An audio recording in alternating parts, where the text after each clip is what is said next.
Welcome to Mimi P LLC, where body safety and confidence are essential to mental health. I'm Mimi P. Today on Mimi P LLC, we're talking about precepts. I'm holding it up here. I want you to understand when we're talking about teaching and educating and training our children, what it looks like, and things that, hey, you may say, I know, but hey, it helps to open the mind to understand. It's always a good idea to have different ways in which you understand to communicate with our children. Precepts, and I had a definition here. Basic terms of responsibility given by God. That's where precepts come from. I know people have different beliefs and things, but one thing is when you look up how the formation of the United States came about, when they came here to settle as people, not who actually discovered it, but it came with, as we say in the Pledge of Allegiance, one nation under God. But if you look up nowadays with AI, the terminology is beginning to change. They're saying that our governing laws came from United Kingdom, England. Understand, that's where they got their laws and things, was from Judaism customs. Okay, I want us to understand that. So I'm not trying to distort anything, just the facts. But now let's get back to the lesson. And when you talk about biblical terms, precepts were given by God, was not an option. Now, we as people, the government of the United States, because I still go with the biblical principle, are saying general rules, to give up our conduct and our behavior and our thoughts. Some other synonyms can be law, rules, codes, ordinances. These are of the law. But precepts are not always of law, but they are of moral conduct and thought. And the reason I say basic instead of general is basic gives a foundation in which you can build upon, teaching your children kindness. Kindness, children need to understand in every different kind of way, because we also don't want our children giving in to any and every kind of way to be kind to people where people can take advantage of them. And in that, Mimi P LLC, the opening statement is to give teaching body confidence, which is essential to mental health. So in what we're teaching the children in precepts is understand even in their thought process. You got to help children with that. Just because they see something is not theirs to take. Teenagers, helping them to understand how to work to earn their money. That selling drugs, for although it may put money in your pocket, is very dangerous. It could cost you your life. But also, the drugs in which you're selling someone else is harmful as well to their body, to their mental process. We all know that alcohol and drugs affect our brain, but are we bringing that message strong enough to our children? Precepts also talk about our conduct. So what example are we setting? We want our children not to do as I say, but not as I do. And I know there are many people out there that are hurting with drug addiction, alcoholic addiction, even sex addiction. But as you go through these things, don't make your children think it's just the way things is. Don't worry about it. For they're mimicking some of your behavior or they're rejecting it. But let them know how to process things. So you can love a person and not like their actions. But as we teaching them precepts of being kind, we want them to know that doesn't mean people have access to their bodies. Too many children, especially in the United States, suffer with this. But why not start teaching them these principles? It does not always seem like you're bugging on them. teaching them the concept of boundaries.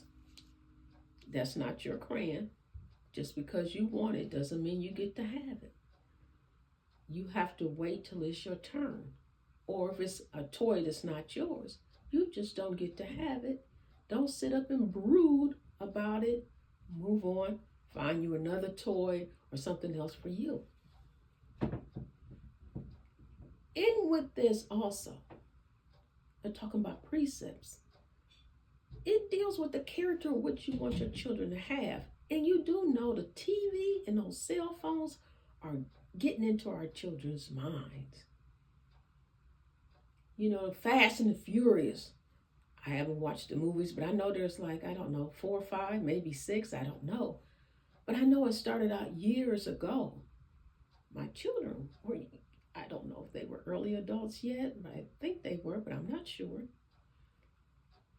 But now you see, and they're having issues since that movie. Not that it wasn't the first time, but it helped highlight to the children of what can happen. And I've heard of one young lady say, hey, she used to participate in it years ago. But what made her quit participating, and when I say that, she wasn't the driver, but she likes to be there in the excitement and the thrill of it. So she was there to watch. It happened in another city from where I am in now, but she said somebody's car flipped over and it wasn't going to be a good outcome. And surely enough, somebody, but not her, was going to have to call the police and the ambulance. 911 was needed. So everybody scattered. That was something that they did. If you got caught, you got caught, but don't tell on who else was here. You know, no snitch. But it made her understand how that car flipped over. She could have been one at the other end and could have got injured. This is what I'm talking about, precepts. It builds up their character. It builds up expectations that you expect out of them and what they should expect of themselves. Why is it so many children suffer in the home? Because the parents said, don't do this and don't do that. But you didn't have a conversation explaining. That's the difference. Education is sitting down in a formal setting and giving them some guidelines and expectation and giving them some knowledge. Teaching comes with a little different, because teaching is also being an example. Yes, you can teach them in different ways, not so much as book knowledge, but in Proverbs, little words of wisdom. So they can understand, and when they can talk, you can say, hey, because the benefit is this, but it comes from your character. It isn't something you can fix with your hands or do a math problem in your head and come up with the answer. This is how you go from here to here to here. And how the decision you make brings you to a fork in the road of what decision you make, you branch off. And that decision has consequences. Positive or negative is consequences. But what about teaching your children kindness and discernment? Knowing when to be kind and when to say no, pull back away. Understand the movies they watch, and sometimes you're watching them too. But understand, their mind is still formulating. It's still coming up, well, this is okay. It's okay as long as we don't do what other people see it. But that's not the right answers either. For harm they can do to someone else. And there's consequences. When you're talking about character, do you want your child to be trustworthy? When your child says something, can you believe them? Oh, yes. Let's go here for a second. As children get older, they kind of twist the truth because they've learned.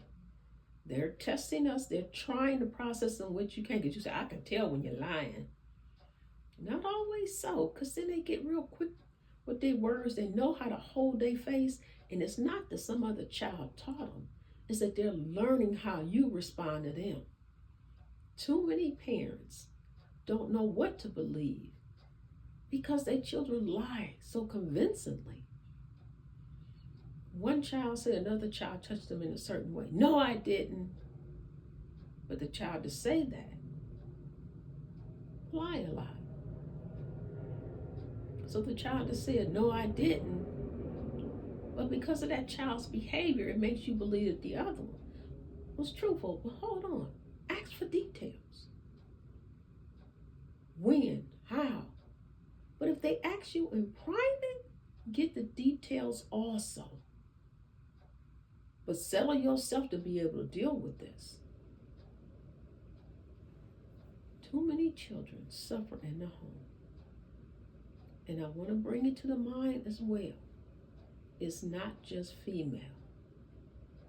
They used to say 1 in 4 girls. And it used to say 1 in 20 boys. It still say consistent of the girls, 1 in 4 girls.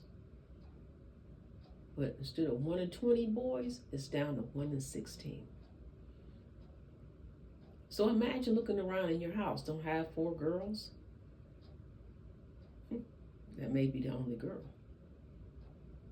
Don't have 16 boys, may be the only boy. It is not girl on girl, or boy on boy, or boy and girl on boy. It's a mixture of them all. Help understand and let your children know, even in precepts, quick words of wisdom, And when I say wisdom, that means something that you practice and will be there to help them develop better for their mental health. For their mental health. Selling drugs affect mental. It breaks up family because once somebody is addicted, alcohol or drugs, regardless of whether it's legal or not, legal makes it deceptive that it's okay, but it's not. It breaking up relationships, it breaking up homes. There's mother and father separating because somebody has an addiction of whatever type, and then also if the children are, then it breaks up. All because somebody said try it. All because you was curious because you seen a commercial on TV. These are the things your children are doing. Parents, let's watch how we dress. The group came out, the young men was having their pants sagging down. I inquired even years ago, what is this? And someone explained to me, oh, it's a little thing that they used to do. That's the way, the little code for in prison. How is it still going on?